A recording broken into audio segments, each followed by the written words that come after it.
The late August afternoon settled over little paddocks like a comfortable shawl, warm and golden, with just the faintest hint of autumn's approach in the gentle breeze that stirred the bunting strung between the ancient apple trees of St. Michael's vicarage orchard. The annual harvest festival was in full swing, a tradition as reliable as the church bells that had called the villagers to worship for 3 centuries past. Trestle tables groaned beneath the weight of prize-winning vegetables, elaborate flower arrangements, and an impressive array of homemade preserves that would have made any women's institute proud.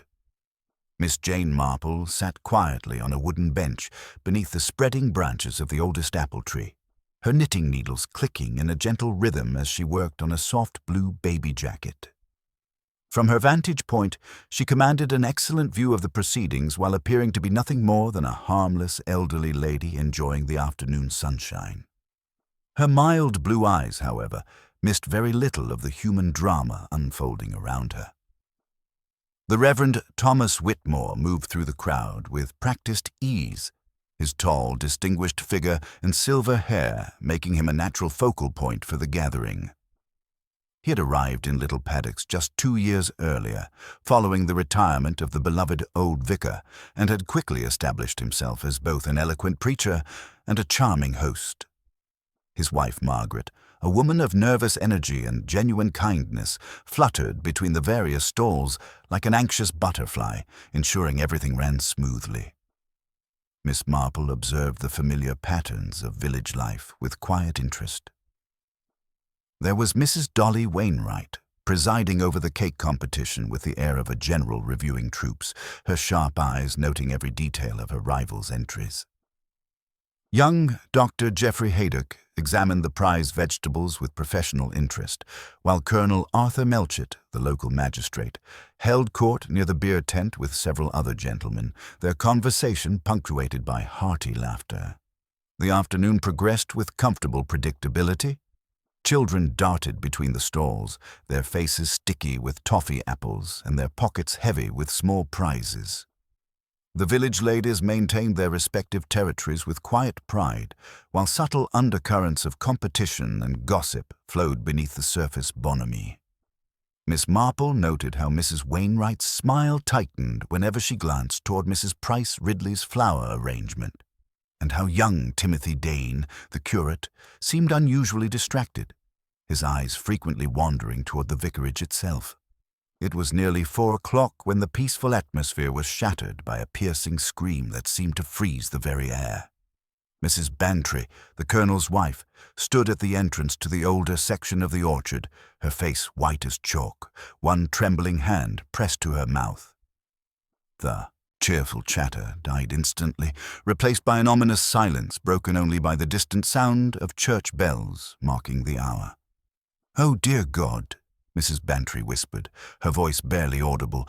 Someone must fetch the doctor and the police. Oh, dear Lord, it's Mr. Blackwood." The name sent a ripple of shock through the assembled villagers. Silas Blackwood, the mysterious gentleman who had recently purchased the old Grange house overlooking the village, was not well known to most residents.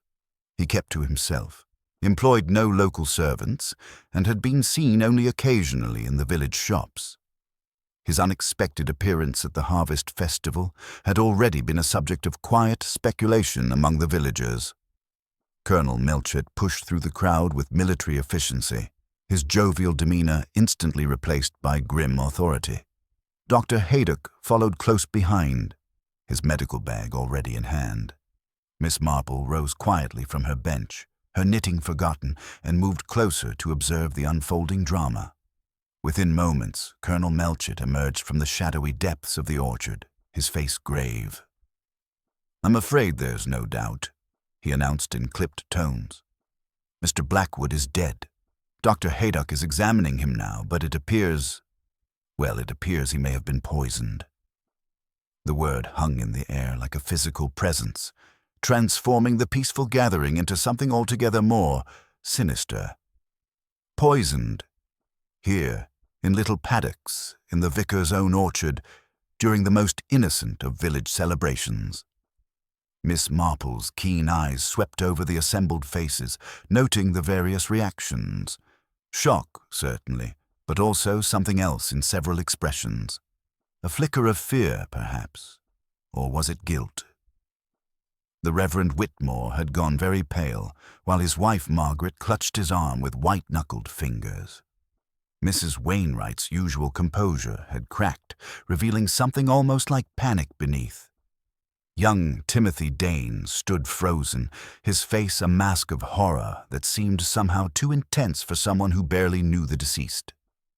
"We must ask everyone to remain here for the moment," Colonel Melchett continued, his voice carrying the weight of authority. "The police will need to speak with everyone who is present this afternoon. I'm afraid the festival must be considered concluded."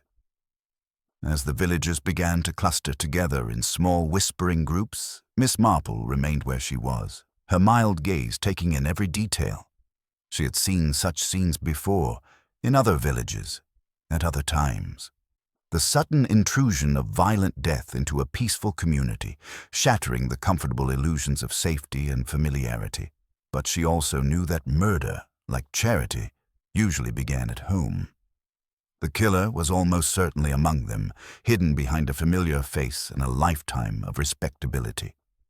The afternoon sun continued to shine through the apple trees, but the golden light now seemed somehow tainted, casting shadows that appeared longer and darker than they had just moments before. The harvest festival was over, but Miss Marple suspected that the real harvest of secrets, lies, and long-buried resentments was only just beginning. The murmurs that had begun as shocked whispers now swelled into a steady undercurrent of speculation, each voice adding its own thread to the growing tapestry of theory and suspicion. Miss Marple observed this familiar phenomenon with the detached interest of someone who had witnessed human nature in all its varieties.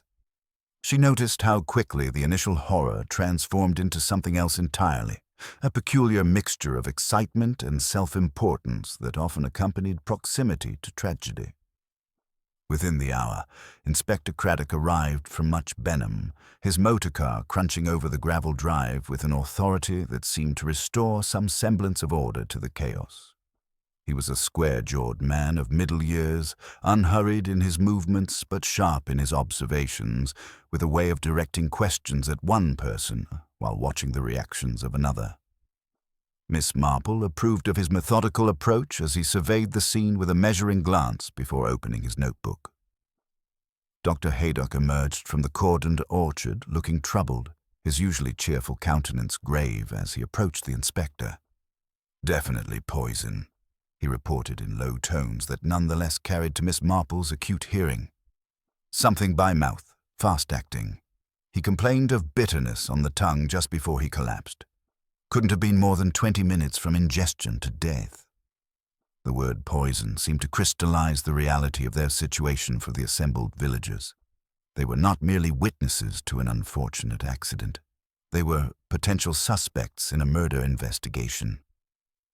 Mrs. Dolly Wainwright, who had positioned herself near the orchard entrance, was among the first to voice her theories with the satisfaction of someone whose suspicions had been vindicated. "I always said there was something not quite right about that man," she declared to anyone within earshot. "Living up there all alone in that great house, never mixing with decent folk. Mark my words, this is what comes of keeping to oneself in an unnatural way." Inspector Craddock's attention, however, was focused on more practical matters. "What did the deceased eat or drink here today?" he asked the gathering. "Who saw him last before he collapsed?" Margaret Whitmore, pale but determined to be helpful, stepped forward. "He refused the cider when it was offered, said he didn't take alcohol. I prepared some elderflower cordial for him instead. Ethel took it to him on a tray." Miss Marple's needles paused in their gentle clicking. She had noticed earlier how quickly Margaret had rinsed and set aside the cordial glasses after the discovery. Not polished, which would have looked fussy in an emergency, but made safe. Most interestingly, she had observed the faintest ring on one rim where sugar ought to have frosted more thickly if it had been dipped like the others. Young Timothy Dane, the curate, had been hovering at the edge of the conversation, his face bearing that peculiar intensity Miss Marple had noted earlier. When Inspector Craddock's gaze fell upon him, he started visibly, his hand moving instinctively to the battered hymn book protruding from his pocket. "You spoke with the deceased today, Mr. Dane?" the inspector inquired. "I welcomed him to the parish," Timothy replied, his voice carefully controlled. That was all. But Miss Marple noticed how he pressed the hymn book closer to his chest and how a corner of blue paper peeped from between its pages before being hastily pushed back. The young man's nervousness seemed less like guilt than like fear, the fear of someone harboring a secret that might be misunderstood. It was then that Mrs. Bantry, who had been sitting quietly in a folding chair, suddenly spoke up. "Inspector," she said, her voice trembling slightly, "I think I should mention, when I was looking for my husband, I thought I heard voices from that direction. Raised voices, like an argument." The inspector's head came up sharply. "An argument? Could you make out what was being said?" Mrs. Bantry frowned, clearly struggling with the memory. Not the words, no, but it was definitely two people, and they seemed upset about something. "By the time I got close enough to see properly, there was only poor Mr. Blackwood, and he was—" She gestured helplessly. This revelation sent a fresh ripple of unease through the gathering. Someone had been arguing with Silas Blackwood shortly before his death. Someone who had then disappeared, leaving their victim alone to die among the heritage apple trees. Miss Marple rose quietly from her bench and approached Mrs. Bantry with the gentle concern of one elderly lady for another. "Such a shock for you, my dear," she murmured sympathetically. "These voices you heard, was one of them Mr. Blackwood's?" I think so," Mrs. Bantry replied uncertainly. "One was deeper, more measured. The other was higher, more agitated. But I couldn't say for certain which was which." As Inspector Craddock began organizing interviews with each festival attendee, Miss Marple found herself reflecting on the curious mixture of fear and excitement that had settled over Little Paddocks. The comfortable familiarity of village life, with its predictable routines and well-established hierarchies, had been shattered as completely as a dropped teacup. Yet already, the villagers were attempting to restore order through the simple expedient of assigning blame to the outsider, the man who had failed to conform to their unwritten rules. But Miss Marple knew better. In her long experience, murder was rarely the work of strangers. It grew from the tangled roots of human relationships, from secrets buried beneath the veneer of respectability, from motives that pulsed like hidden currents beneath the placid surface of daily life. The killer was almost certainly among them, hidden behind a familiar face and a lifetime of apparent respectability. The afternoon shadows were growing longer now, and the cheerful bunting that had decorated the festival fluttered in the evening breeze like prayer flags marking a scene of tragedy. As the villagers filed toward the parish hall for their individual interviews, Miss Marple tucked away her knitting and prepared to listen with the patient attention of someone who understood that in cases of murder, every detail, however seemingly insignificant, might prove to be the key that unlocked the truth. The parish hall had been hastily transformed into a makeshift interview room, its familiar wooden benches pushed aside to accommodate Inspector Craddock's methodical questioning. The scent of beeswax polish and damp wool hung in the air, while the cheerful Harvest Festival banners drooped incongruously from the rafters above. Miss Marple positioned herself near the tea urn, her knitting needles clicking softly as she observed the steady procession of villagers entering and leaving the inspector's temporary headquarters.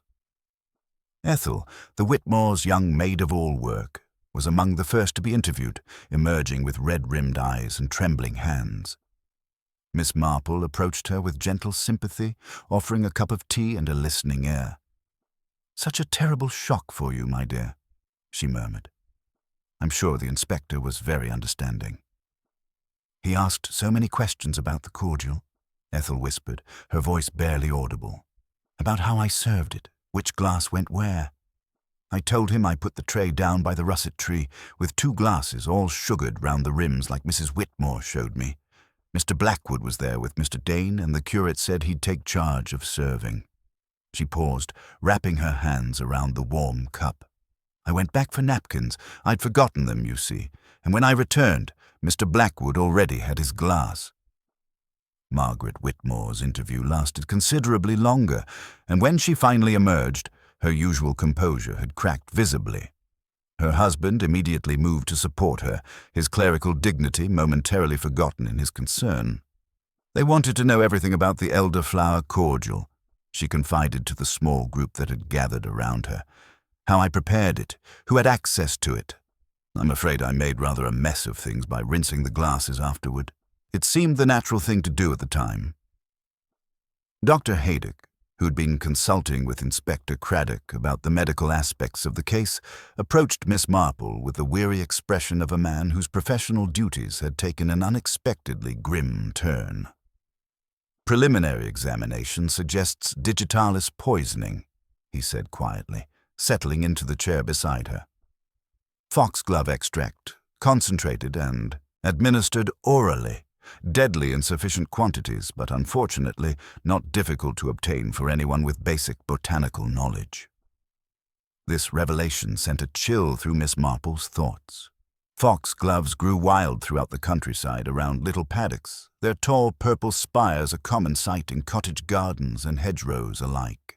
The poison that had killed Silas Blackwood could have been prepared by any knowledgeable gardener with access to the plants and the patience to extract their toxic compounds. Timothy Dane's interview proved particularly lengthy, and when he emerged, his face bore the peculiar pallor of someone who had received unexpected news rather than someone unburdening himself of guilt. Miss Marple noticed that the hymn book he had clutched so protectively earlier now hung loosely in his hand, the blue paper no longer visible between its pages. The inspector was very thorough, Timothy said when Miss Marple offered him refreshment. It seems Mr. Blackwood had been making inquiries about parish records, births, marriages, baptisms from years past. He'd been quite specific about certain families, certain dates. His voice dropped to a whisper. The inspector seemed to think it might be connected to what happened. Before Miss Marple could pursue this intriguing development, the hall's atmosphere was disrupted by a commotion near the entrance. Mr. Peake, the solicitor from Much Benham, had arrived in obvious haste, clutching a buff envelope with the air of a man bearing unwelcome news.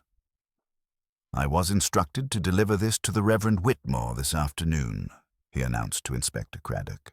"From Mr. Blackwood. Given the circumstances, I thought it best to bring it directly to you."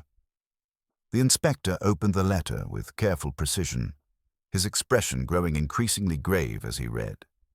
When he finished, he looked up at the assembled villagers with something approaching pity. "This letter contains Mr. Blackwood's terms for a proposed donation to the church roof fund. A substantial sum, but conditional upon two requirements. First, that all parish accounts for the past 2 years be subjected to immediate audit. And second," he paused, his gaze finding Timothy Dane among the crowd, "that the curate be dismissed from his position by Michaelmas." The silence that followed was deafening. Timothy went white, then flushed a deep, humiliated red. Margaret Whitmore's hand flew to her throat, while her husband sat with the rigid stillness of a man absorbing a blow. The letter had transformed the afternoon's tragedy from a simple case of murder into something far more complex, a web of motives that touched multiple lives. Mrs. Wainwright, never one to remain silent when drama presented itself, was the first to find her voice. "Well," she declared with barely concealed satisfaction, "that certainly explains a great deal. One can hardly blame people for being upset by such unreasonable demands." Inspector Craddock's sharp gaze swept the room, taking inventory of reactions. "This letter provides clear motives for several individuals," he stated flatly. "I'll need to conduct additional interviews tomorrow. Until then, I must ask that no one leave the village without informing the constabulary." Miss Marple continued her quiet knitting, but her mind was racing. The letter had revealed Blackwood as a man who wielded money like a weapon, using conditional generosity to force unwelcome changes upon the community. But what had prompted his specific demand regarding Timothy Dane? What private reasons could have motivated such a targeted attack on a young clergyman's career? As the evening wore on and the villagers began to disperse, Miss Marple made her way to the parish hall's small scullery, ostensibly to help with the washing up. There, among the hastily cleaned cups and saucers, she noticed a faint, bitter scent that seemed oddly familiar. Almonds, perhaps, though not quite. She also observed a small twist of paper tucked beneath the sugar bowl, the kind grocers used for measuring spices, now empty but bearing traces of what might once have been a fine, crystalline powder. The comfortable certainty that had characterized little paddocks that morning, the assumption that their peaceful village was immune to the darker aspects of human nature, had been shattered as completely as if struck by lightning. As Miss Marple walked home through the gathering dusk, she reflected on the curious mixture of fear and excitement that now permeated the community. Tomorrow would bring fresh revelations, she was certain. And with them, perhaps, the key to understanding why Silas Blackwood had died among the heritage apple trees of St. Michael's orchard. The morning after the Harvest Festival tragedy dawned with an unseasonable chill that seemed to penetrate the very stones of little paddocks. A thin mist clung to the meadows surrounding the village, as if nature itself sought to shroud the scene of yesterday's horror. Miss Marple rose at her customary hour, noting how the familiar sounds of village life carried a muted quality, conversations conducted in hushed tones and footsteps that seemed more cautious than usual. Inspector Craddock had established his temporary headquarters in the parish hall before dawn, his methodical nature evident in the neat stacks of statements and evidence that already covered the makeshift desk. By the time Miss Marple made her way to morning prayers, she observed the inspector's motor car parked outside the vicarage, its official presence a stark reminder that their peaceful community now harbored a murderer. The church service was sparsely attended, with only herself, Mrs. Price Ridley, and old Mr. Clement, the verger, occupying the familiar wooden pews. The Reverend Whitmore conducted the brief service with mechanical precision, his usual warmth replaced by the distant formality of a man under considerable strain. Miss Marple noticed how his hands trembled slightly as he turned the pages of his prayer book, and how his wife Margaret sat rigid in the front pew, her face pale as candle wax. After the service, Miss Marple lingered in the churchyard, ostensibly to admire the late roses blooming against the ancient stone wall. Her patience was rewarded when Timothy Dane emerged from the vestry, his face bearing the haggard look of someone who had wrestled with demons throughout a sleepless night. The young curate's distress appeared genuine, but Miss Marple's experienced eye detected something else lurking beneath his confusion. A flicker of fear that suggested he suspected more than he was willing to admit, even to himself.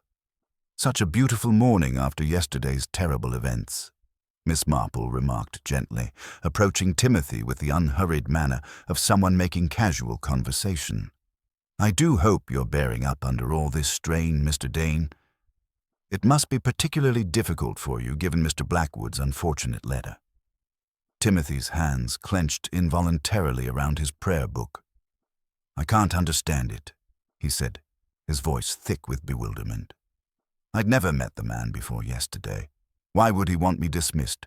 What could I possibly have done to earn such enmity from a complete stranger?" Before Miss Marple could respond, Inspector Craddock approached with the purposeful stride of a man who had spent the night uncovering uncomfortable truths. "Mr. Dane," he called, "I wonder if you might accompany me to the station for a more detailed interview. There are several matters that require clarification." The color drained from Timothy's face, but he nodded with resigned dignity.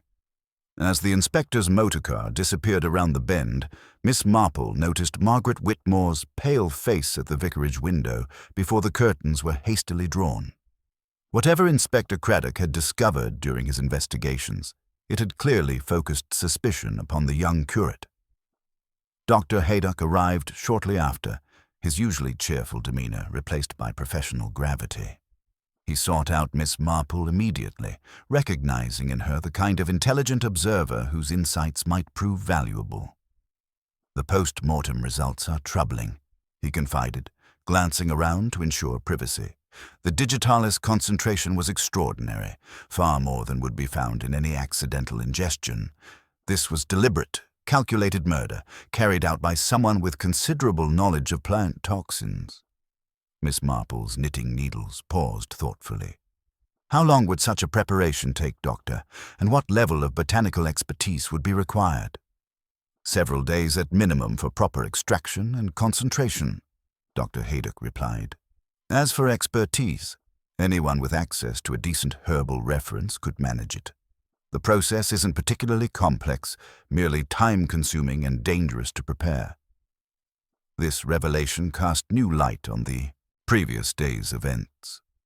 The murder had not been a crime of passion committed during the orchard argument, but rather a carefully planned execution, the poison prepared well in advance and waiting for the perfect opportunity. Miss Marple excused herself and made her way to the vicarage kitchen, ostensibly to return some borrowed tea-cloths to Margaret Whitmore. She found the vicar's wife attempting to whip eggs with trembling hands, her usual competence undermined by nervous exhaustion. "My dear," Miss Marple said gently, "you're doing too much. Perhaps a cup of tea instead." Margaret's hands dropped gratefully. "I hardly slept," she confessed. "Every time I closed my eyes, I saw him falling. I cannot think why I rinsed those glasses. Oh, Miss Marple, it looks so dreadfully like concealment." Miss Marple's apparently absent-minded gaze took in the small enamelled pestle and mortar on the dresser, noting a faint, greenish smear in its corners. "Your cordial was much admired yesterday. Elderflower and lemon, I believe." "Lemon, sugar, and the flowers steeped overnight," Margaret replied automatically. "We made 2 jugs, as I told the inspector.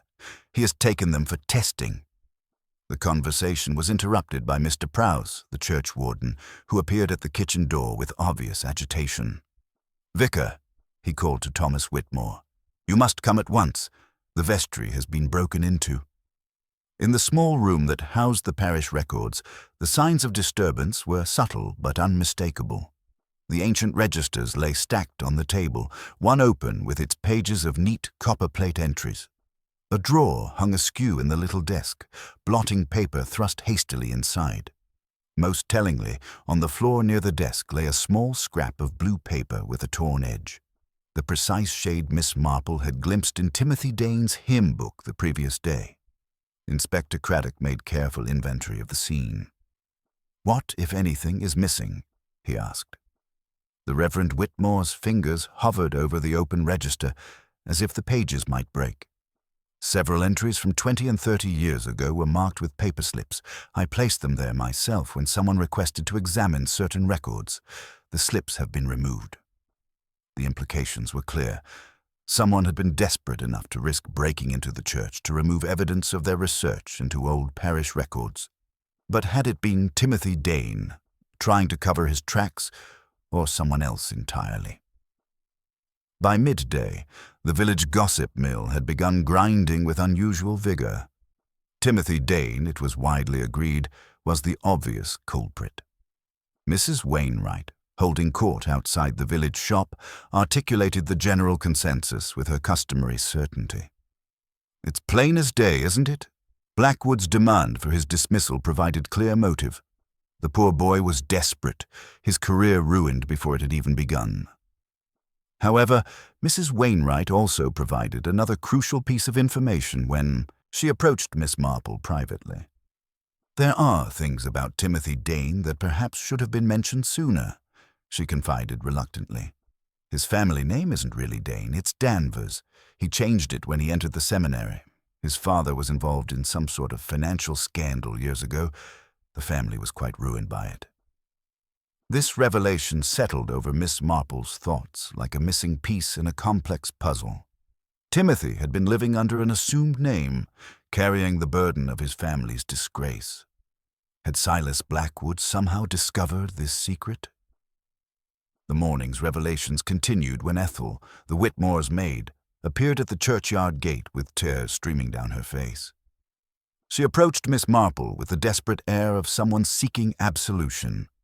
"I've been thinking all night about what happened," she whispered urgently, "about the cordial glasses and how they were arranged. When I went back for the napkins, I saw someone near the tray, someone who shouldn't have been there." Miss Marple set aside her knitting entirely, giving the distraught girl her full attention. "Who did you see, my dear?" "It was Mrs. Whitmore," Ethel said, her voice barely audible. She was standing by the tray, and she had something in her hand, a small packet or envelope. When she saw me coming, she moved away quickly, but I'm certain it was her. She was doing something to one of the glasses. Miss Marple listened to the prevailing theories about Timothy Dane with her usual quiet patience, understanding the human need for a quick, uncomplicated explanation.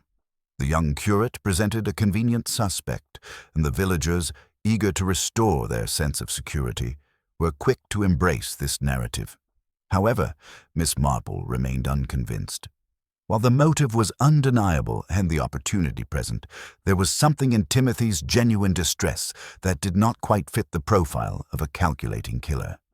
His agitation seemed to stem from guarding a profound secret rather than the cold guilt of murder. And now, with Ethel's testimony implicating Margaret Whitmore, the comfortable assumptions about guilt and innocence had shifted dramatically. As the afternoon shadows lengthened, Miss Marple reflected on the curious mixture of evidence before her. The investigation was moving swiftly toward a conclusion that felt both convenient and subtly wrong. The real killer, she suspected, was far more cunning than anyone yet realized, their true motive more deeply entwined with the hidden currents of little paddocks than the obvious financial scandals and career threats that dominated the current theories. The village was eager to point fingers at the most obvious scapegoat, but Miss Marple knew that sometimes the most innocent-looking details held the darkest secrets. Ethel's trembling confession about Margaret Whitmore's suspicious behavior near the cordial glasses sent a ripple of unease through the investigation that Inspector Craddock received with characteristic gravity. The maid's testimony, delivered with the earnest distress of someone unburdening a terrible secret, painted a damning picture of the vicar's wife tampering with the drinks just moments before Silas Blackwood's collapse. Yet Miss Marple, observing from her quiet corner, noticed something in Ethel's manner that suggested the girl was holding back additional information, her eyes darting nervously toward the vicarage, as if she feared being overheard. Inspector Craddock wasted no time in summoning Margaret Whitmore for a more rigorous interview. The vicarage, usually a haven of gentle parish activity, now felt like a fortress under siege, its windows shuttered against the prying eyes and speculative whispers of the community. When Margaret finally emerged from the parish hall after 2 hours of questioning, her usual composure had cracked entirely, her face streaked with tears and her hands trembling as her husband Thomas supported her with visible effort. Dr. Haydock, who had been consulting with the inspector about the technical aspects of the poisoning, approached Miss Marple with troubling news. "The digitalis concentration was extraordinary," he confided quietly. "Far more than would be found in any accidental ingestion. This required several days of careful preparation, extracting and concentrating the toxins from foxglove plants. Someone with considerable botanical knowledge planned this murder well in advance." This revelation transformed the nature of the crime entirely. The murder had not been a spontaneous act committed during the festival's chaos, but rather a calculated execution, the poison prepared methodically and waiting for the perfect opportunity. Miss Marple reflected on this development while observing the villagers' reaction to Margaret's apparent guilt.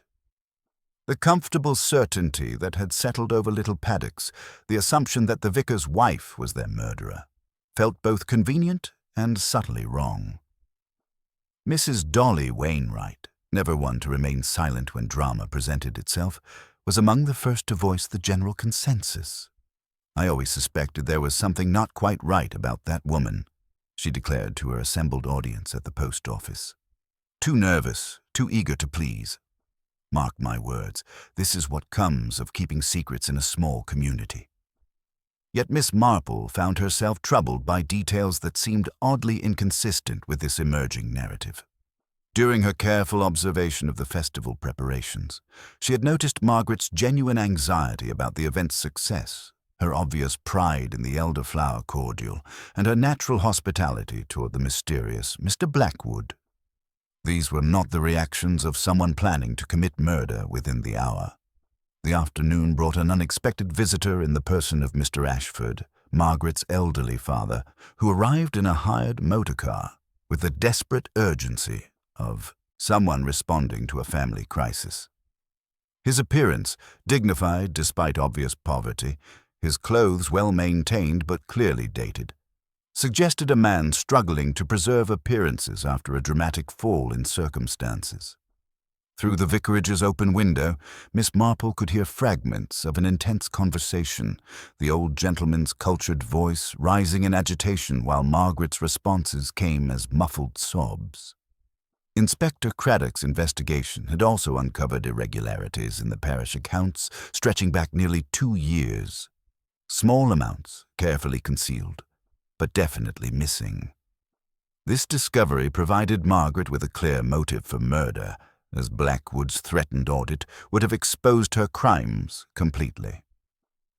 The case against the vicar's wife appeared overwhelming, supported by both opportunity and suspicious behavior. However, old Mr. Clement, the church verger, appeared at Miss Marple's cottage that evening with information that complicated the emerging picture considerably. "I've been thinking about what I saw yesterday," he said hesitantly. "I was arranging flowers in the chancel and had a clear view of the orchard through the east window. I saw Mrs. Whitmore by the cordial tray, but she wasn't alone. Mrs. Wainwright was standing right beside her, and she had something in her hand as well." This testimony cast the events in an entirely different light. If both Margaret Whitmore and Dolly Wainwright had been near the cordial glasses at the crucial moment, the question of guilt became far more complex. Miss Marple reflected on Mrs. Wainwright's eager participation in spreading theories about other suspects, her detailed knowledge of village secrets, and her obvious satisfaction at being at the center of the investigation. Later that evening, Miss Marple made a quiet visit to the orchard, ostensibly to enjoy the evening air, but actually to examine the scene with her own eyes. The police had mostly cleared the area, leaving only faint impressions in the grass and the lingering scent of ripening apples. Near the russet tree where Blackwood had fallen, she discovered something the official investigation had overlooked entirely: a scatter of fine sugar crystals glinting in the low light, and nearby, the papery husk of a dead wasp, its tiny legs curled inward like punctuation at the end of an unfinished sentence.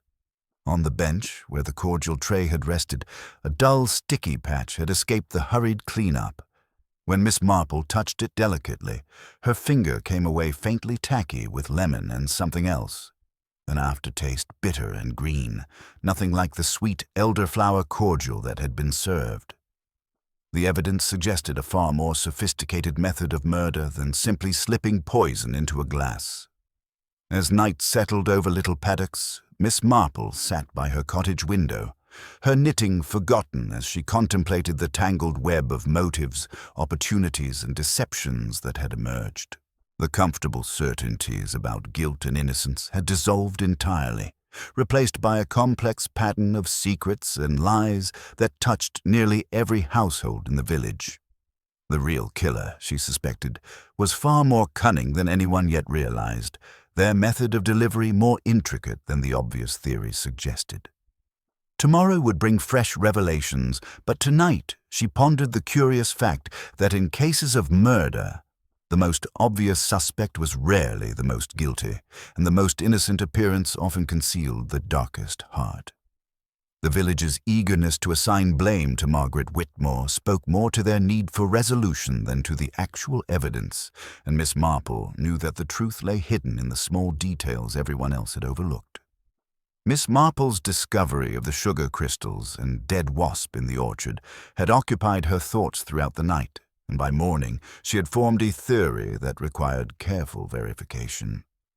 The bitter residue on the bench suggested a method of poisoning far more sophisticated than anyone had considered, one that relied on deception rather than direct contamination of the cordial glasses themselves. Her contemplations were interrupted by the arrival of Ethel at her cottage door, the young maid's face bearing the peculiar mixture of relief and apprehension that follows a difficult decision. "Miss Marple," she said hesitantly, "I need to tell someone the truth about what I really saw yesterday. I was so frightened before, I didn't speak properly." Miss Marple invited the distressed girl inside, offering tea, and the kind of gentle encouragement that had loosened many tongues over the years. "Sometimes the truth takes time to emerge. My dear, what did you actually observe?" Ethel's hands trembled as she accepted the cup. "When I went back for the napkins, I did see Mrs. Whitmore by the tray, but she wasn't doing anything wrong. She was just straightening the glasses the way she always does when she's nervous, making sure they looked proper. But Mrs. Wainwright was there too, and she had a little paper packet in her hand. When she saw me coming, she dropped it quickly and stepped on it, grinding it into the grass with her heel." This revelation transformed Miss Marple's understanding of the crucial moments before Blackwood's collapse. Margaret Whitmore's nervous tidying had been misinterpreted as guilty tampering, while the truly suspicious behavior had been overlooked entirely. The image of Mrs. Wainwright deliberately destroying evidence painted her in an entirely different light. The morning brought another unexpected visitor in the person of Mr. Ashford, Margaret's elderly father, who appeared at Miss Marple's gate with the desperate urgency of someone carrying a burden too heavy to bear alone. His appearance, dignified despite obvious poverty, his clothes well maintained but clearly dated, suggested a man struggling to preserve appearances after a dramatic fall in circumstances. "I must speak with someone who understands these matters," he said, settling into Miss Marple's sitting room with visible relief. "Margaret is innocent of this terrible crime, but I fear my own past may have contributed to the circumstances that led to it." His story, revealed in halting phrases punctuated by obvious shame, painted a picture of gradual financial ruin following unwise investments many years earlier. But more significantly, it revealed a connection to Silas Blackwood that cast the recent events in an entirely different light. "I knew Blackwood 30 years ago," Mr. Ashford continued, his voice heavy with old resentment. "He was involved in a business venture that promised great returns but proved to be nothing more than an elaborate swindle. Many families were ruined, including ours. Margaret was engaged to a promising young man at the time, but the scandal broke off the engagement. She's never fully recovered from the shame." Miss Marple listened with growing understanding as Mr. Ashford described how Blackwood had approached him directly the previous week, not as a generous benefactor but as a calculating blackmailer. He offered to clear our debts entirely in exchange for information about certain parish families. He seemed particularly interested in old scandals, hidden secrets. He knew about Margaret's embezzlement from the parish accounts. Small amounts taken to help me with medical expenses, and he threatened to expose everything unless I cooperated. This revelation transformed Blackwood from a mysterious philanthropist into something far more sinister. A man who used his wealth as a weapon, extracting damaging information about village residents for purposes unknown. His conditional donation and demands regarding Timothy Dane now appeared to be part of a systematic campaign of manipulation rather than simple charity. Meanwhile, Inspector Craddock had summoned Mrs. Wainwright for a more thorough interview, and her emergence from the parish hall after 2 hours of questioning revealed a woman whose usual composure had developed visible cracks. Her explanation for her presence at the cordial tray, that she had merely been offering assistance with the arrangement, sounded increasingly hollow when compared with Ethel's corrected testimony. Dr. Haydock, consulting with Miss Marple during his afternoon rounds, provided additional context for the investigation's direction. "The digitalis concentration was extraordinary," he confided. This required several days of careful preparation, extracting and concentrating the toxins from foxglove plants. Someone with considerable botanical knowledge planned this murder well in advance. The afternoon brought Timothy Dane's reluctant confession about his true identity. Summoned once again to the parish hall, the young curate finally admitted that his real name was Danvers, and that he had changed it when entering the seminary to escape his family's disgrace. "My father was involved in a financial scandal that ruined us completely," he said, his voice barely audible. "I thought I could start fresh in the church, but somehow Mr. Blackwood discovered the truth. His letter demanding my dismissal would have exposed everything." Yet even as Timothy's motive became clear, Miss Marple found herself troubled by inconsistencies in the emerging narrative. The young man's genuine bewilderment about Blackwood's specific knowledge suggested he was not the calculating murderer the evidence seemed to indicate. His distress appeared to stem from fear of exposure rather than guilt over murder. The Reverend Whitmore and his wife also made their confession that afternoon, admitting to the small concealed loans taken from parish funds to aid Margaret's ailing father. "I meant to repay every shilling," Thomas said, his clerical dignity crumbling under the weight of his shame. "I feared the scandal would harm the parish more than the temporary borrowing." As evening approached, Miss Marple reflected on the curious multiplication of motives that had emerged. Margaret Whitmore faced exposure of her embezzlement. Timothy Dane feared revelation of his assumed identity. And Mrs. Wainwright possessed both the botanical knowledge and the opportunity to commit the crime. Yet something in the pattern of evidence continued to trouble her, a sense that the obvious explanations were somehow too convenient, too neatly arranged. The real killer, she suspected, was still walking free among them, protected by the community's eagerness to assign blame to the most obvious suspects. The dead wasp, the sugar crystals, and the bitter residue in the orchard held secrets that the official investigation had not yet unraveled, clues to a method of murder more devious than anyone had imagined. The evening's revelations about Mrs. Wainwright's extensive knowledge of village secrets had cast the investigation in an entirely new light, but Miss Marple found herself troubled by the almost theatrical nature of the evidence mounting against the committee matron. Her years of observing human nature had taught her that the most obvious suspect was rarely the most guilty, and something in the careful arrangement of clues suggested a more sophisticated mind at work. Her contemplations were interrupted the following morning by Dr. Haydock's arrival with urgent news from the London laboratory. "The toxicology results are more complex than we initially understood," he announced, settling into her sitting room with obvious concern. The digitalis was combined with concentrated essence of bitter almonds, which would have masked the foxglove's naturally bitter taste while accelerating its lethal effects. This wasn't a simple poisoning, Miss Marple. It was a carefully crafted cocktail designed by someone with considerable knowledge of both botanical toxins and their chemical interactions. This revelation transformed Miss Marple's understanding of the murder method entirely. The bitter almond essence explained the peculiar aftertaste she had detected on the orchard bench, and suggested a level of premeditation that went far beyond the village gossip and petty blackmail schemes that had dominated the investigation thus far. The killer possessed not only botanical expertise, but also a sophisticated understanding of how to disguise the characteristic bitterness that might have warned their victim.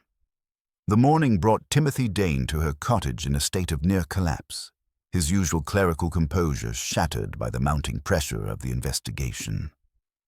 "I must tell someone the complete truth," he said, accepting her offer of tea with hands that trembled visibly. "Mrs. Wainwright has known about my real identity for months, ever since she intercepted a letter from my sister that mentioned our family's disgrace.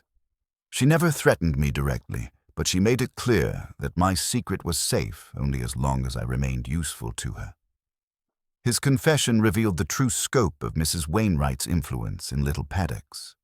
She wanted information about parish affairs, about the families I visited in my pastoral duties, personal details, financial difficulties, family quarrels, anything that might prove useful later.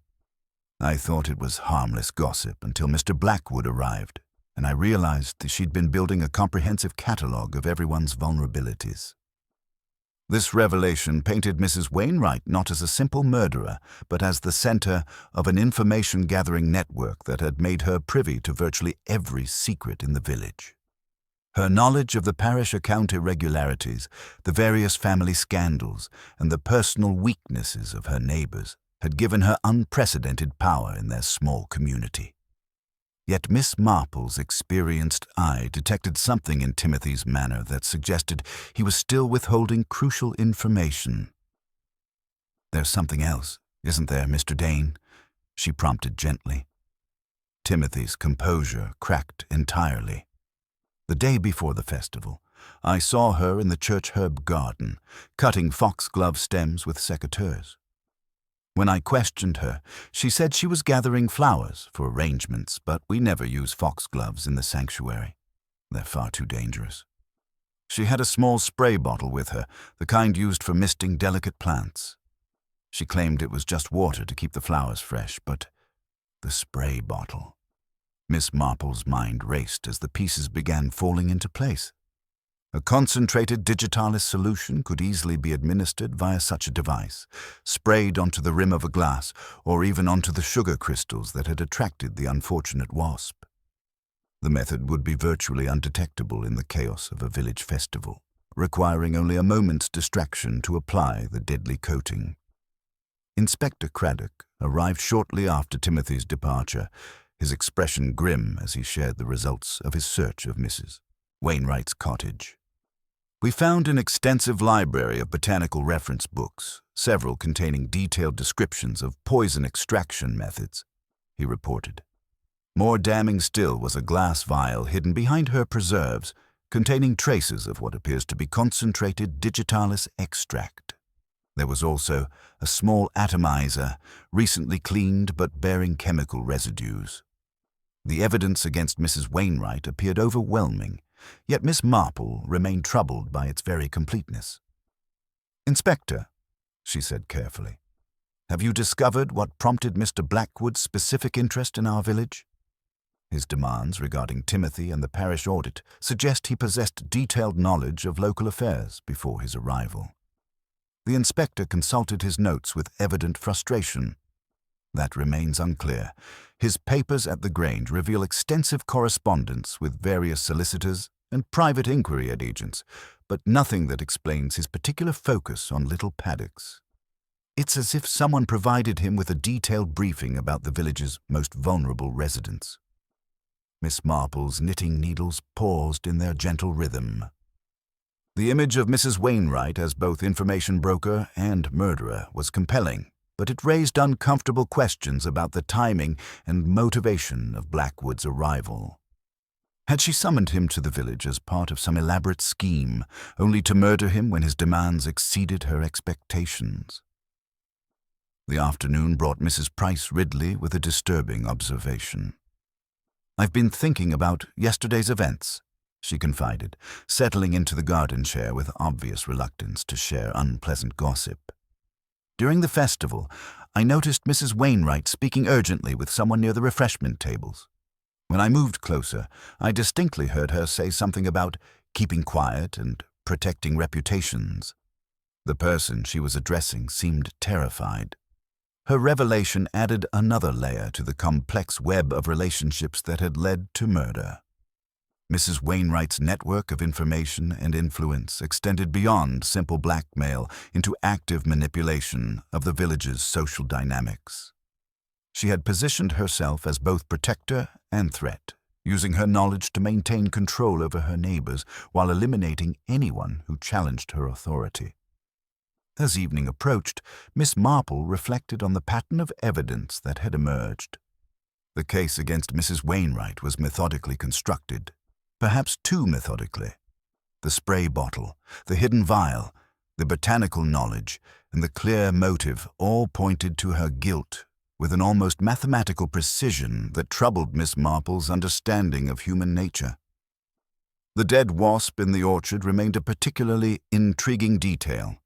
If the poison had been applied to glass rims or sugar crystals, The insect's attraction to the sweetness would explain its presence at the murder scene. Yet, something in the careful arrangement of evidence continued to nag at her consciousness, a sense that the obvious solution concealed a more complex truth. Tomorrow would bring the confrontation that seemed inevitable, but tonight Miss Marple pondered the curious fact that in cases of murder, the most compelling evidence often served to distract from the most important truths. The real killer, she suspected, had orchestrated not just Blackwood's death, but the entire pattern of suspicion that followed, manipulating the investigation as skillfully as they had prepared their deadly botanical cocktail. The morning brought Inspector Craddock to Miss Marple's cottage with news that seemed to seal Mrs. Wainwright's fate, yet left her with an inexplicable sense of unease. "We've found additional evidence," he announced, settling into her sitting room with the weary satisfaction of a man whose case was finally coming together. A small atomizer hidden behind her preserves, recently cleaned but bearing traces of digitalis extract. There's also correspondence with a London botanical supplier, ordering concentrated plant essences over the past several months. Miss Marple's knitting needles paused in their gentle rhythm. The evidence against Mrs. Wainwright was mounting with almost mathematical precision, each piece fitting too neatly into the narrative of guilt. Her years of observing human nature had taught her to be suspicious of cases that resolved themselves with such convenient completeness. The afternoon brought an unexpected revelation when Mr. Peake, the solicitor from Much Benham, arrived with documents that transformed the entire complexion of the case. "I felt it necessary to share this immediately," he said, producing a legal document with obvious reluctance. "Mr. Blackwood's actual will, executed just 1 week before his death. It bears no resemblance to the conditional donation letter I delivered to the vicar." The will was starkly simple, leaving Blackwood's considerable estate to a distant cousin in Australia, with no mention of charitable donations, church funds, or any connection to little paddocks whatsoever. Miss Marple studied the document with growing interest, noting the precise legal language and the complete absence of the manipulative conditions that had provided such clear motives for murder. "This suggests," she observed mildly, "that Mr. Blackwood's threatening letter was designed to create enemies rather than to express genuine philanthropic intentions." Inspector Craddock's expression grew troubled as the implications became clear. Someone wanted multiple villagers to have compelling reasons to wish Blackwood dead. The conditional donation, the demand for Timothy's dismissal, the threatened audit, all calculated to create a field of suspects. Dr. Haydock arrived shortly thereafter with results from the London laboratory that further complicated their understanding of the murder method. "The poison concentration was extraordinary," he reported. "But there's something else. The bitter almond essence wasn't mixed with the digitalis. It was applied separately, as if to mask a different delivery method entirely." Miss Marple's mind raced as she considered this revelation. "Doctor, could such a concentrated poison be administered through contact rather than ingestion? Something the victim might handle repeatedly without suspicion?" "Certainly," Dr. Haydock replied. "Applied to a surface the victim touched frequently, then transferred to the mouth through natural gestures. A pipe stem, perhaps, or even something as simple as a piece of confectionery." The image crystallized in Miss Marple's memory. Silas Blackwood at the festival, occasionally sucking on an old-fashioned striped sweet, the kind that required prolonged contact with the mouth. She had noticed it because it seemed oddly childish for such a sophisticated man, but now it appeared far more sinister. Mrs. Price Ridley chose that moment to host an impromptu tea for the express purpose of steadying nerves, which in little paddocks meant assembling a quorum for respectable speculation. Miss Marple accepted the invitation with her usual serene grace, understanding that such gatherings often revealed more than formal interviews. The assembled company included Margaret Whitmore, pale but determined to maintain appearances, Timothy Dane hovering nervously by the window, and Mrs. Wainwright herself, arrived late with her hat set at a defiant angle. Her presence surprised everyone, as Inspector Craddock had questioned her extensively that morning without making an arrest. "One hears," Mrs. Price Ridley said with arch delicacy, "that cleverness can be a double-edged sword." Mrs. Wainwright's smile remained perfectly composed. "Indeed, Mrs. Price Ridley, it's the discerning eye that separates truth from mere appearance." Miss Marple observed the careful choreography of the tea service with particular attention. She noted how Mrs. Wainwright appropriated the sugar tongs with unconscious authority, how Margaret passed plates without meeting anyone's gaze, and how Timothy kept his hands clasped to prevent nervous fidgeting. Most significantly, she noticed that Mrs. Wainwright, who had lectured the Women's Institute countless times about the evils of sugar consumption, helped herself to 2 lumps with deliberate precision. The conversation wound through safe topics until Mrs. Wainwright herself introduced the subject everyone was avoiding. "I understand there are those who believe botanical knowledge automatically implies criminal intent," she said with bitter amusement. "How convenient it must be to have such obvious suspects available." Her words carried an undertone that made Miss Marple's attention sharpen. There was something in Mrs. Wainwright's manner that suggested not guilt, but a peculiar satisfaction, as if events were unfolding exactly as she had anticipated. The woman's apparent resignation to suspicion felt more like performance than genuine distress. When the gathering dispersed, Miss Marple lingered to help with the washing up, her apparently innocent assistance allowing her to examine the tea service more closely. In the sugar bowl, she discovered something that made her blood run cold. Several lumps bore a faint, oily sheen that caught the light differently from ordinary sugar. A dead wasp lay trapped beneath the bowl's rim, its tiny legs curled inward. The implications were staggering. Someone had attempted to repeat the murder method, targeting Mrs. Wainwright herself with poisoned sugar. But the attempt had been clumsy, obvious, almost theatrical in its execution.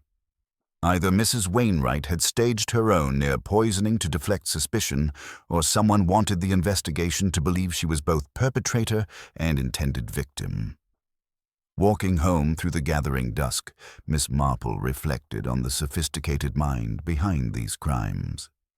The killer possessed not only technical knowledge of exotic poisons, but also the psychological insight to manipulate an entire community's perceptions. They had orchestrated not just Blackwood's death, but the entire pattern of evidence and suspicion that followed, creating a web of misdirection so intricate that even experienced investigators had been drawn into its snare. The real murderer, she now understood, was someone who viewed the investigation itself as part of their design, counting on the human tendency to accept the most obvious explanation. Tomorrow would bring the confrontation she sensed was inevitable. But tonight, she pondered the chilling realization that they were dealing with someone who had turned the entire village into unwitting actors in an elaborate deception, each playing their assigned role in a drama whose true purpose remained hidden in the shadows of little paddocks. Miss Marple's discovery of the poisoned sugar at Mrs. Price Ridley's tea party had provided the final piece of evidence she needed, but she understood that accusations without irrefutable proof would accomplish nothing in a community already fractured by suspicion. The theatrical nature of the attempted poisoning, clumsy enough to be discovered, obvious enough to implicate Mrs. Wainwright further, revealed a mind that viewed the entire investigation as a carefully orchestrated performance. The following morning, she made her way to Mr. Kemp's grocery with the measured pace of someone conducting essential research. The shopkeeper brightened at her approach, his round face creased with a mixture of excitement and concern that had characterized the village since Blackwood's death. "Terrible business, Miss Marple," he said, wiping his hands on his apron. "Never thought we'd see such goings-on in little paddocks." Miss Marple examined the display of confectionery with apparent interest before posing her seemingly innocent questions. "I notice you still use that lovely blue paper for wrapping sweets, Mr. Kemp. So much more elegant than ordinary brown." "Indeed, ma'am. Keeps the moisture out, it does. We use it for sweets and delicate spices." He produced a twist of the distinctive paper, identical in shade to the scrap she had observed in Timothy's hymn book and later found in the vestry. "And I understand there's been quite a demand for bitter almond essence recently. Mrs. Whitmore mentioned needing some for her festival baking." Mr. Kemp consulted his ledger with the thoroughness of a man who took pride in his records. "Funny you should ask. 3 bottles this month. Mrs. Whitmore took a small bottle for macaroons," she said. Mrs. Wainwright ordered the concentrated variety by post, came in with her botanical supplies. Very particular about quality, she is. He paused, frowning slightly. "And that Mr. Blackwood, he bought barley sugars on Thursday. Took quite a fancy to the old-fashioned striped ones. Paid in silver, very polite gentleman." The barley sugars. Miss Marple's memory crystallized around the image of Silas Blackwood at the festival, occasionally sucking on the old-fashioned sweets with their distinctive striped pattern. She had noticed it because it seemed oddly childish for such a sophisticated man, but now it appeared far more sinister. "Plant misters?" she inquired with the same casual interest. "Sold one to Mrs. Wainwright in May for her ferns, and another to the vicarage in June when their roses were struggling. Mr. Dane collected that one, I believe." Armed with this information, Miss Marple made her way to the church, where she found Mr. Clement, the verger, polishing the brass with methodical devotion. His weathered face brightened at her approach, though his eyes held the wariness of someone who had been questioned extensively by the police. "Such a terrible disruption to our peaceful village," she observed, settling onto a pew with her knitting. "I understand the vestry was disturbed as well." Mr. Clement nodded gravely. "No sign of forced entry, though. Inspector said whoever did it had a key or knew where to find the spare. Only myself, the vicar, Mr. Prowse, and sometimes Mr. Dane have access." "And the papers that were removed?" "Blue slips marking old records. Baptisms mostly, and one marriage that caused talk at the time. The vicar had placed them there when someone requested to examine the registers." His voice dropped to a whisper. "Between you and me, miss, I found traces of something green in the old mortar on the vestry shelf. Same color as the stain in Mrs. Whitmore's kitchen mortar, if you take my meaning." Miss Marple's needles paused thoughtfully. The connection between the 2 mortars suggested a systematic preparation of the poison, with the vestry serving as a secondary location for the deadly work. Someone with access to both locations had been grinding foxglove leaves into the concentrated extract that had killed Silas Blackwood. Her afternoon visit to the vicarage found Ethel in a state of nervous agitation, her earlier testimony clearly weighing heavily on her conscience. "I've been thinking about what I told the inspector," the girl confided, wringing her hands in her apron. "Mrs. Whitmore said I'd gotten confused, that my nerves had made me see things wrong. She looked at me the way the vicar does when he talks about God watching, only it felt more like she was. Memory often clarifies when people stop telling it what it should be," Miss Marple said gently. "What did you actually observe?" Ethel's voice dropped to barely above a whisper. "I did see Mrs. Whitmore by the tray, but she was just straightening the glasses like she always does when she's flustered. Mrs. Wainwright was there too, and she had a little packet in her hand.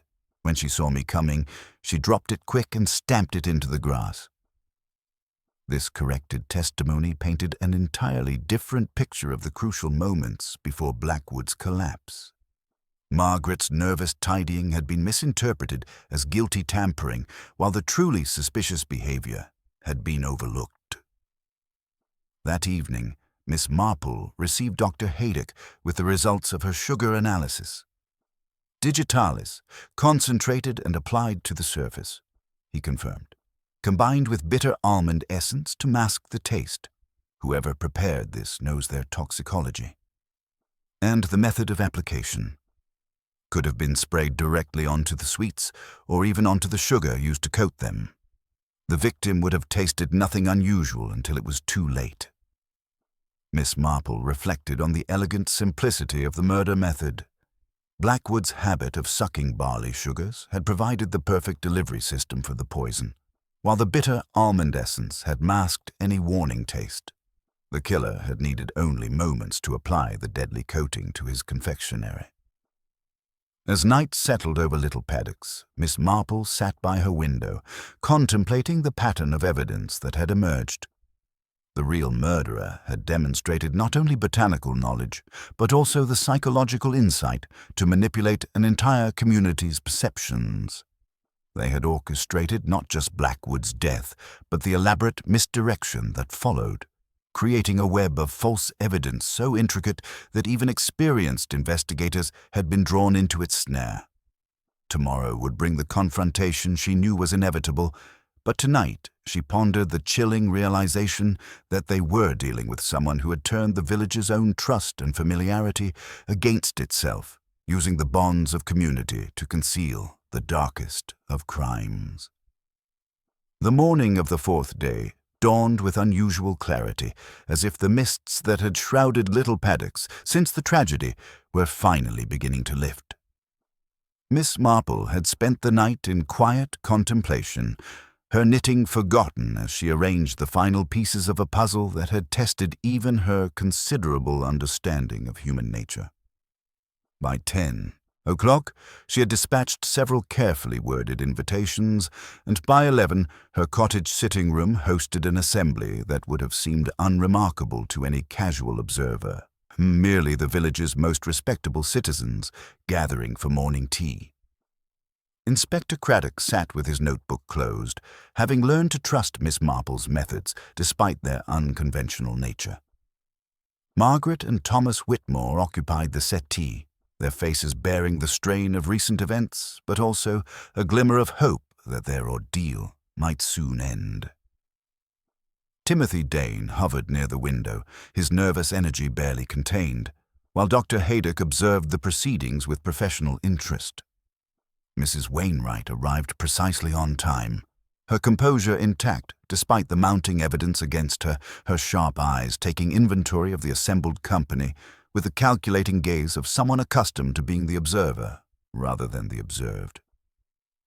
Miss Marple poured tea with her customary grace, her movements unhurried despite the gravity of the occasion.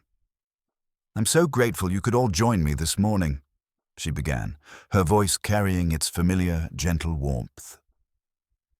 "I've been reflecting on the events of recent days, and I believe it's time we understood the complete truth about Mr. Blackwood's death." She settled into her chair, her knitting bag at her feet, and regarded the assembled group with mild blue eyes that missed nothing. "This has been a most instructive case, if I may call it that. We've witnessed the systematic manipulation of an entire community, orchestrated by someone with an intimate understanding of human psychology and an extensive knowledge of our village's most carefully guarded secrets." Mrs. Wainwright's teacup paused halfway to her lips, but her expression remained perfectly composed.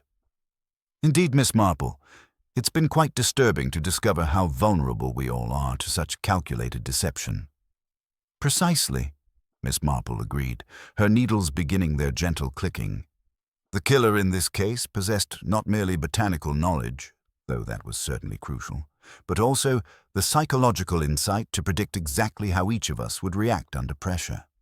They understood that in a small community, suspicion would naturally fragment along existing fault lines, creating a perfect camouflage for their own guilt."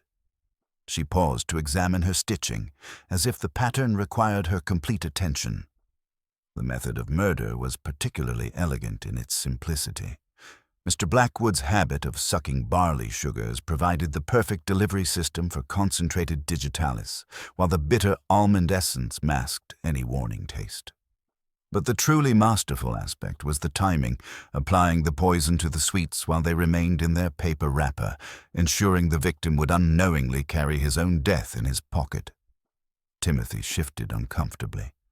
But surely the investigation revealed who had access to such materials? "Oh, my dear Mr. Dane, that was precisely the problem," Miss Marple replied with a gentle smile. "Too many people had access.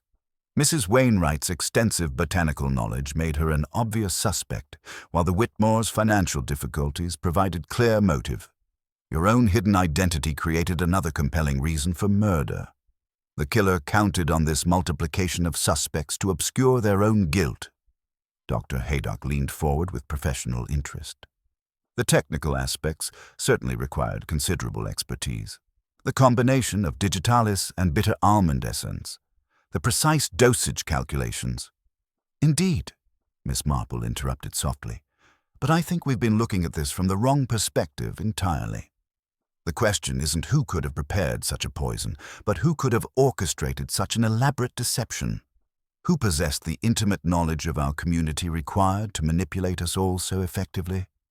Her gaze settled on Mrs. Wainwright with the gentleness of someone delivering difficult news to a friend. You see, the real genius of this crime lay not in its technical execution, but in its psychological architecture. The killer needed to know that Margaret would panic and rinse the cordial glasses, that Timothy would be too frightened to speak clearly about his past, that the village would eagerly embrace the most convenient explanation. They needed to understand exactly which pressures would produce the desired reactions. Mrs. Wainwright set down her teacup with deliberate precision. You seem to be suggesting that someone used their position in the community to gather information for murderous purposes. A rather dramatic theory, Miss Marple. Not dramatic at all, I'm afraid. Quite practical, really. Miss Marple's voice remained conversational, but her eyes had sharpened with unmistakable purpose. Mr. Blackwood came to Little Paddocks as a blackmailer, armed with secrets about various families, but he didn't discover these secrets himself. Someone provided them to him, someone who had spent years collecting and cataloguing the vulnerabilities of their neighbors. The sitting room had grown very quiet, the only sounds the gentle ticking of the mantel clock and the soft clicking of Miss Marple's needles. The conditional donation letter, the demand for Timothy's dismissal, the threatened audit, all designed to create a field of suspects while concealing the true motive. But the killer made one crucial error. They assumed that staging an attempt on their own life would provide perfect cover. Mrs. Wainwright's composure finally showed its first crack, a slight tightening around her eyes. I failed to see how being nearly poisoned myself could be construed as evidence of guilt. Because the attempt was so obviously theatrical, my dear, Miss Marple replied with infinite gentleness. The poisoned sugar in Mrs. Price Ridley's bowl was meant to be discovered, meant to make us believe that the orchestrator of such a sophisticated murder could also be so careless. But you see, I examined those sugar lumps very carefully, and they told quite a different story. She set aside her knitting and reached into her bag, producing a small magnifying glass and a twist of paper.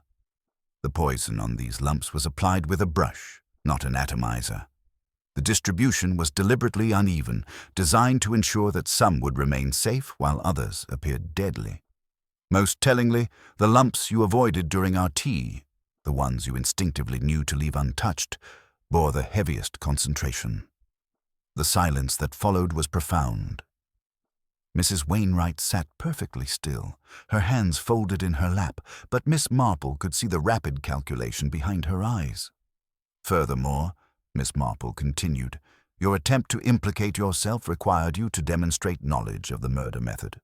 When you spoke of his barley sugars yesterday, you revealed information that hadn't been made public, that the poison was applied to confectionery rather than the cordial glasses. Inspector Craddock had quietly moved closer to the door, his hand resting casually near his handcuffs. Mrs. Wainwright noticed the movement and smiled with bitter admiration. Clever, Miss Marple.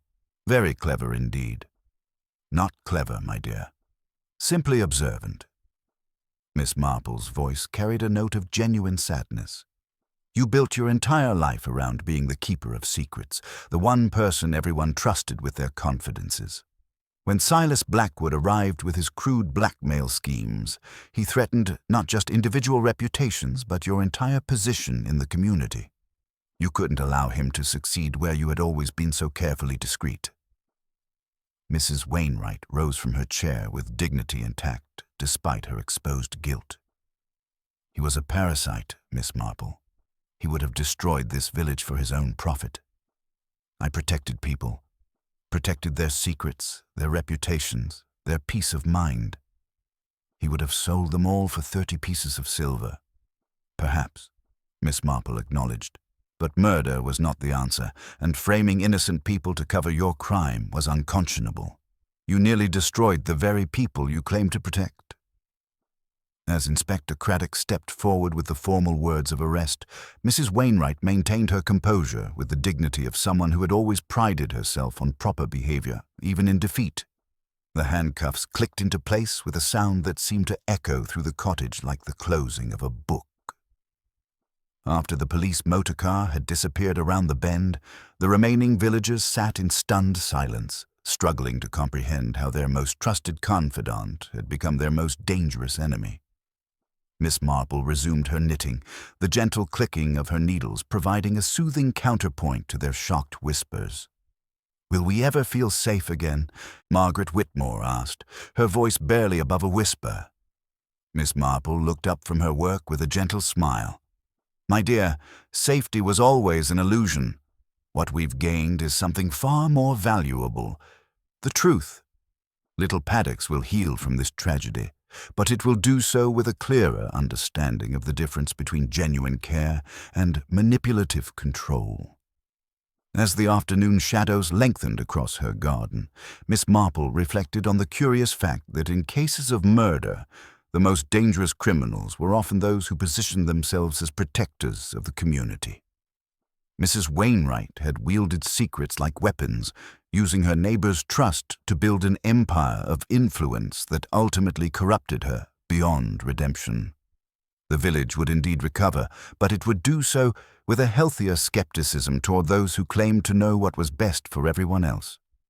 The comfortable certainties of village life had been shattered, but from the ruins would emerge something stronger, a community bound together by honest relationships rather than shared secrets, by genuine affection rather than mutual vulnerability. It was, Miss Marple reflected, perhaps not such a bad trade after all.